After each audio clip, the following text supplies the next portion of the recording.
Fala pessoal, sou Rodrigo Seco, consultor condominial da administradora Sindacom. No último dia 27, a Assembleia Legislativa do Rio de Janeiro manteve a obrigatoriedade de professor nas academias de condomínios. Foi votado a PL 226/2019 do Coronel Salema, do PSL. Ele tentava alterar a Lei 8.070 de 2018, que obriga que as academias sejam registradas no Conselho Federal e nele tem um responsável técnico para atividades dirigidas. Isso não passou. Assim que não passou, várias pessoas ficaram receosas e me ligaram, me mandaram mensagem para saber: e agora, Rodrigo? Condomínios que não têm academia, condomínios que têm academia e tinham a esperança de mudar essas regras, até para redução de custo, saber como isso tem que ser feito, quais são as regras que agora ele tem que seguir e quais os custos que ele tem que ter. E com isso eu resolvi fazer esse vídeo, gravar esse vídeo, para tentar explicar um pouco melhor sobre essas regras, sobre a origem disso, que eu vejo muita desinformação e eu acho que é importante a gente alinhar tudo. Primeiro de tudo, é bom dizer que o município do Rio de Janeiro, desde 1990, já tem uma lei, a Lei 1585, de 9 de agosto de 1990, que coloca no seu artigo 1º, linha H, condomínios como uma entidade, e no seu artigo 4º estabelece que esses estabelecimentos devem possuir profissional formado em escolas de nível superior de educação física, desde 1990. E só em 98, para você ter uma ideia, que o Fernando Henrique promulgou a regulamentação da profissão de educação física com a criação do Conselho Federal e os regionais. E nesse, no seu artigo 3º, ele diz que para qualquer atividade, orientação, auditoria, tudo relacionado à atividade física e desporto, tem que ser realizado por um profissional de educação física. Então, já desde 1990 e 1998, já existe, não de uma forma muito específica, mas de uma forma genérica até, que tudo relacionado à educação física e desporto tem que ser realizado por um profissional habilitado e formado por um profissional de educação física. Já em 2017, o Estado do Rio de Janeiro aprovou uma lei que no seu artigo 2º diz que é preciso contratar um profissional de educação física para as academias. E durante toda essa discussão, ficava sempre a dúvida se condomínio estava ou não, é constitucional colocar condomínio como propriedade privada, posso ou não impedir que um condômino utilize a área comum do condomínio, sempre teve essa dúvida. Na justiça sempre existia essa questão, mesmo assim o CREF, o Conselho Regional, atuava, notificava e muitas vezes multava. Fazia parte do condomínio recorrer dessa multa e buscar termos jurídicos para achar a inconstitucionalidade disso. Já em 2018 veio uma nova regra e que não invalidou as anteriores, mas ela dizia que os condomínios e edifícios, é a Lei 8.070, de 17 de agosto de 2018, que os condomínios que disponibilizassem espaços de academia deverão registrar a academia e o responsável técnico. Isso causou ainda maior confusão e preocupação, inclusive dos professores, porque não estava se definindo corretamente que tipo de responsabilidade esses professores teriam para esses espaços. E veio essa PL, tentando derrubar, e o que tentava basicamente essa PL? Como diz a lei, uma atividade dirigida pelo condomínio tem que ser um professor de educação física. Mas se o condomínio quisesse, em qualquer horário, utilizar esse espaço, eles queriam que, nesse momento, não fosse obrigatório ter um professor de educação física acompanhando.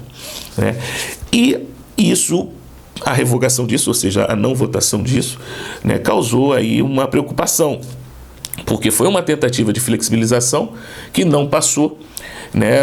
Os deputados dizem que vão tentar renegociar, chamar o conselho para conversar, para tentar no semestre que vem, tentar uma nova forma de resolução tentar entrar num consenso. E o conselho, no seu site, o Conselho, em várias reportagens, existe aqui uma reportagem do Globo de fevereiro em que ele atuou em 33 condomínios, o CREF atuou em vários condomínios e multando em alguns e notificando, sem responsabilidade técnica, onde ele diz, também foram encontrados condomínios com suas salas de prática de atividade física em funcionamento sem a supervisão de um profissional de educação física. Então, Para o entendimento do conselho, se sua academia tiver alguém exercitando e não tiver um professor, ele vai multar e notificar. Isso é o que hoje, ainda que no meu entendimento não exista algo que diga como esse profissional deverá participar. Não existe que ele tem que estar do lado, que ele possa estar fazendo um plano de aula e você executar, que ele possa ter te ensinado e você executar, até porque existe uma dúvida muito grande.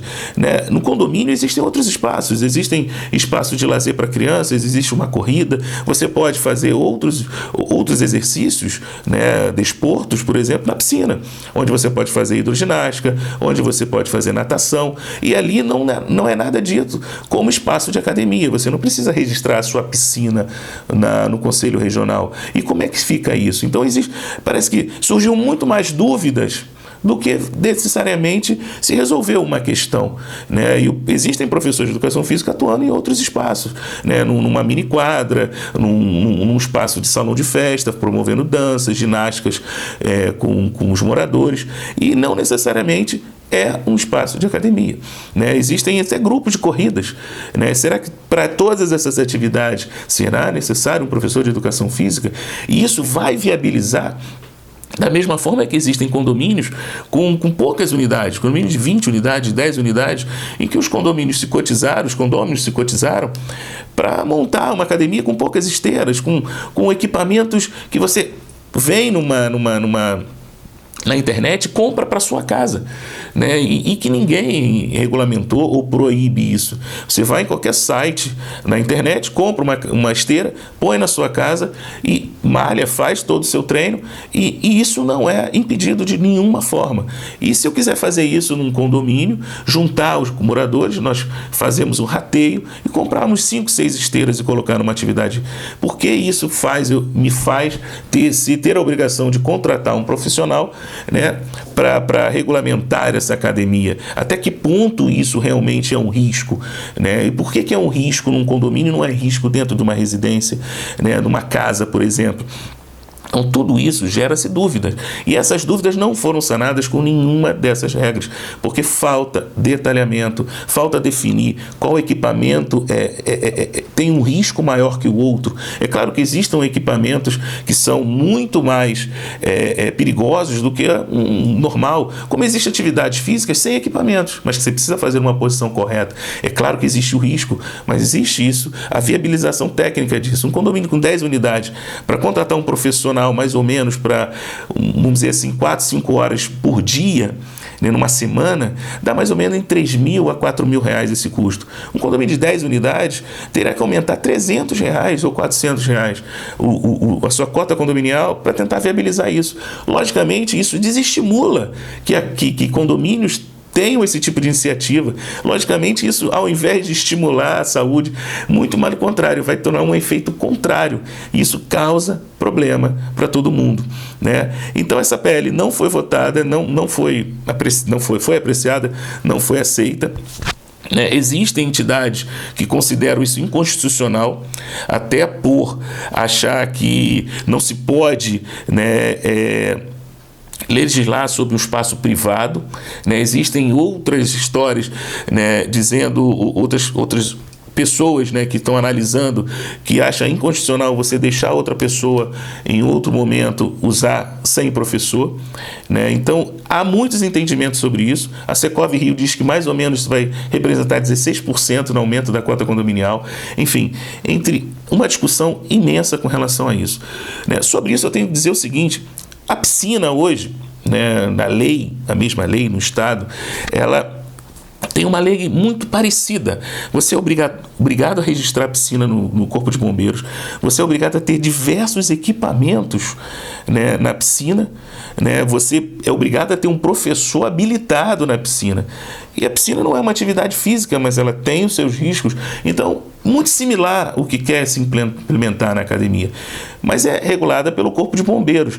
E parece que não é também legislar sobre o privado, não é também a mesma coisa, mas a piscina, enfim. Então, é uma discussão. O que querem se implicar hoje na academia, já tem hoje numa piscina. E piscina com pouco detalhamento de especificação. a partir do tamanho da piscina, é obrigatório ter um guardião de piscina habilitado, né? Pelos riscos, claro, lógicos, tanto a academia quanto a piscina. Isso provocou até uma coisa meio estranha, né? Nas Olimpíadas de 2016, com vários profissionais, aparatos médicos, enfim, foi obrigado a ter um guardião de piscina. Nas atividades de natação, de todas as atividades aquáticas, tinha alguém de guardião de piscina sentado. Isso foi uma coisa cômica, mas aconteceu, para você ver o quanto às vezes falta um detalhamento sobre essas leis, o quanto falta regulamentar isso, o que é atividade física de risco, o que não é atividade física de risco. Uma coisa que eu acho muito interessante, se for considerar o risco, deveríamos ter também paramédicos, né? Pode alguém sofrer um mal súbito, né? O quanto eu sei, o quanto o meu coração ele está bom ou não para aquela atividade. Isso é o médico, e antigamente você era obrigado a ter um atestado, hoje você tem um termo de responsabilidade, né? Já foi flexibilizado isso. E em outro aspecto, os equipamentos, né? Não há nada como você, num elevador, você é obrigado a ter o RIA, né? Que é um relatório anual sobre as condições do elevador. Você tem a autovistoria, que você tem que ver todas as condições do prédio, e você não tem nem nessa lei, nem em qualquer lei, qualquer certificado que certifique que os equipamentos estão adequados para você poder funcionar. E está jogando tudo isso no professor de educação física. Acontecendo qualquer acidente, será que será a responsabilidade do professor de educação física, um erro da máquina, uma corda que arrebente ou qualquer coisa? Então, é preciso buscar esse consenso para que se viabilize essa prática que vai ser boa para todo mundo, né? E que se entenda que a parte financeira do condomínio que o condomínio possa estimular isso, né, dentro do condomínio, na parte financeira dele, senão inviabiliza qualquer atividade física em condomínios. Né? Eu vou no médico, o médico me passa uma receita e eu em casa consigo aplicar essa receita. Uma sugestão, uma coisa simples, uma sugestão que podia ser, né, ter um professor, mas não a todo tempo. Esse professor orienta, ele ensina, ele certifica essa pessoa que ela está apta a fazer essa atividade, e depois em outros horários ele possa por si só repetir aquilo que o professor fez e naquele dia específico, e aí ele não precisa ficar todos os dias da semana, ele ficaria um dia da semana com o responsável técnico. Eu já encontrei professores que falaram que estão com medo de ser responsável técnico, porque eles não têm autonomia de fechar uma academia. Ele falou: Rodrigo, eu vou ser responsável técnico, mas chega outro dia, o condomínio vai lá, dá a chave para uma pessoa para usar, acontece um problema, eu sou responsável técnico. Em que isso me implica? Então nós precisamos sim, existem todas essas leis, existem muitas leis e pouca coisa prática, pouca coisa objetiva.